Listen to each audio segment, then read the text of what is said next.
केंद्रीय गृह और सहकारिता मंत्री अमित शाह आज रायपुर में अपन छत्तीसगढ़ दौरा के मौका में सहकार से समृद्धि के संबंध में बैठक आयोजित करी। ये बैठक की अध्यक्षता करत केंद्रीय सहकारिता मंत्री कि इनके सहकारिता से कृषि और ग्रामीण क्षेत्र में जो लघु उत्पादन के काम होते उनमें स्थानीय व्यक्ति मन ला काफ़ी आमदनी बढ़ाया जा सकत है।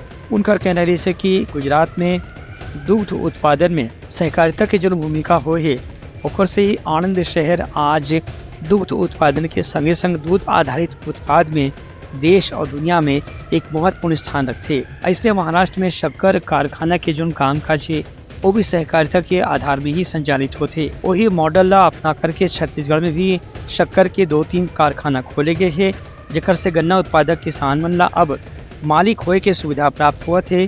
संग संग कारखाना में जौन भी आमदनी हुई ओकर बोनस भी उमन ला देख के व्यवस्था भविष्य में करे जा सकत है। केंद्रीय सहकारिता मंत्री हकीम के सहकारिता से लोकतंत्र आधारित ग्रामीण समाज में हर व्यक्ति की आमदनी बढ़ाए में एक अच्छा प्रयास हो सकत है।